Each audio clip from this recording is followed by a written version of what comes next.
حبیب بن مظاہر اسدی بنو اسد قبیلہ سے صحابی رسول صلی اللہ علیہ وآلہ وسلم تھے، جنہوں نے واقعہ کربلا میں امام حسین علیہ السلام کی فوج میں شمولیت اختیار کی۔ وہ واقعہ کربلا میں شہید ہونے والوں میں سے ایک تھے۔ ان کا نام حبیب اور کنیت ابو ثور تھا۔ نسب یوں تھا: حبیب بن مظاہر بن ریاب بن اشتر۔ آپ ہجرت سے 13 سال پہلے یمن کے قبیلہ بنو اسد میں پیدا ہوئے۔ 9 ہجری میں مدینہ منورہ آ کر آباد ہوئے۔ حبیب بن مظاہر اسدی خاندان بنو اسد کے معروف فرد اور حضور اکرم صلی اللہ علیہ وآلہ وسلم کے صحابی اور امام علی علیہ السلام اور امام حسن و حسین علیہ السلام کے وفادار ساتھی تھے۔ معتبر منابع میں ان کے حالات زندگی اور کربلا میں جہاد کا ذکر مفصل ملتا ہے۔ حبیب بن مظاہر حضرت علی علیہ السلام کے شاگرد خاص اور وفادار صحابی تھے۔ اپنے مولا علی علیہ السلام کے ساتھ کئی جنگوں میں شرکت کی، بہت سے علوم پر دسترس تھی، زہد و تقوی کے مالک تھے۔ ان کا شمار پارسیان شب اور شیران روز میں ہوتا ہے۔ ہر شب ختم قرآن کرتے تھے۔ حضرت حبیب بن مظاہر کا شمار روایان حدیث میں بھی ہوتا ہے۔ روایت میں ہے کہ حبیب ایک مرتبہ امام حسین علیہ السلام سے سوال کرتے ہیں کہ آپ حضرات قبل از خلقت آدم علیہ السلام کی صورت میں تھے؟ حضرت امام حسین علیہ السلام نے فرمایا، ہم نور کی مانند تھے اور عرش الہی کے گرد طواف کر رہے تھے اور فرشتوں کو تسبیح و تمہید و تحلیل سکھاتے تھے۔ حضرت حبیب ان افراد میں شامل تھے جنہوں نے سب سے پہلے امام حسین علیہ السلام کو کوفہ آنے کی دعوت دی۔ پھر جب حضرت مسلم بن عقیل کوفہ پہنچے تو سب سے پہلا شخص جس نے حضرت مسلم کی حمایت اور وفاداری کا اعلان کیا عابس بن ابی شبیب شاکری تھے۔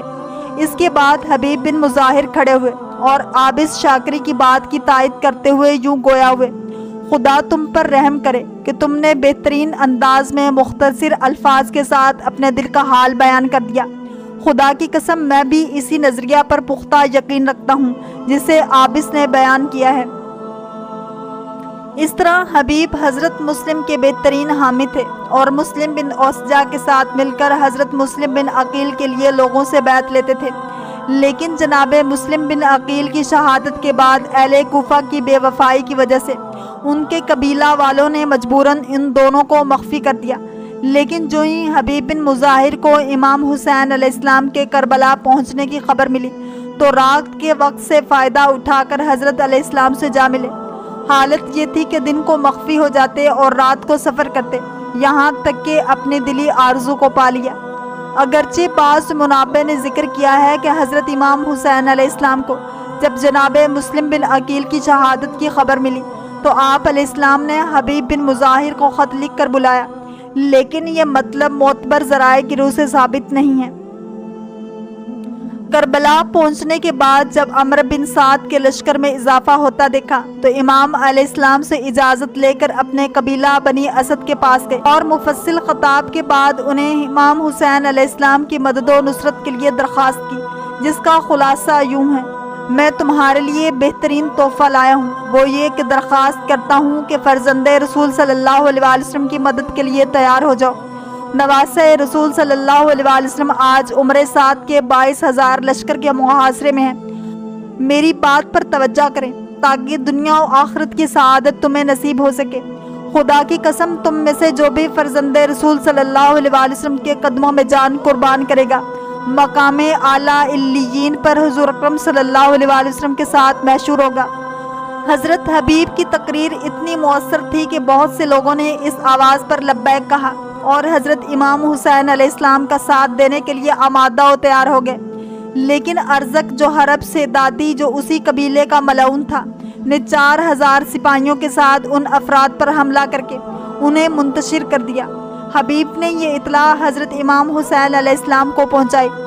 جب حضرت امام حسین علیہ السلام اپنے خدا سے راز و نیاز کرنے میں مصروف تھے، دشمن سے مہلت طلب کی تو اس دوران میں حبیب نے لشکر عمر سعد کو موعظہ و نصیحت کرتے ہوئے کہا، خدا کی قسم کتنی بری قوم ہوگی کہ جب فردائے قیامت اپنے پیغمبر صلی اللہ علیہ وآلہ وسلم کے حضور حاضر ہوگے تو ایسے حال میں کہ اسی رسول صلی اللہ علیہ وآلہ وسلم کے نواز اور ان کے یاروں انصار کے خون سے ان کے ہاتھ آلودہ ہوں گے۔ شہادت کی موت سے محبت کا یہ عالم ہے کہ جب شب عاشور اپنے ساتھ یزید بن حسین سے مذاق کرتے ہیں تو یزید بن حسین نے کہا کہ یہ کیسا وقت ہے مزاح کا، جبکہ ہم دشمن کے محاصرے میں ہیں اور ہم موت کے منہ میں جانے والے ہیں۔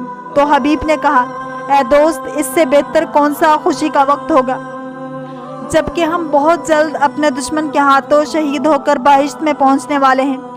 ایک روایت کے مطابق شب عاشور جب ہلال بن نافع نے حبیب بن مظاہر کو بتایا کہ حضرت زینب سلام اللہ علیہا پریشان ہیں کہ میرے بھائی حسین کے صحابی کہیں بے وفائی نہ کر جائیں، تو آپ تمام اصحاب کو جمع کر کے درخیمہ پر لائے اور حضرت زینب علیہ السلام کی خدمت میں صمیم دل سے اظہار وفاداری کیا اور اپنی جانوں کا نذرانہ پیش کرنے کا دوبارہ عہد کیا تاکہ حضرت زینب علیہ السلام کی یہ پریشانی ختم ہو سکے۔ صبح روز عاشور حضرت امام حسین علیہ السلام نے اپنے لشکر کو منظم کیا۔ دائیں طرف موجود لشکر کی کمانڈ زہیر بن کین اور بائیں طرف حبیب بن مظاہر، جبکہ قلب لشکر کی سربراہی حضرت ابو الفضل عباس علیہ السلام کے سپرد کی۔ اسی اثناء میں دشمن کے سپاہی وارد میدان ہو کر مبارزہ طلب کرتے ہیں تو حبیب مقابلہ کے لیے آمادہ ہوئے، لیکن حضرت امام حسین علیہ السلام نے روک لیا۔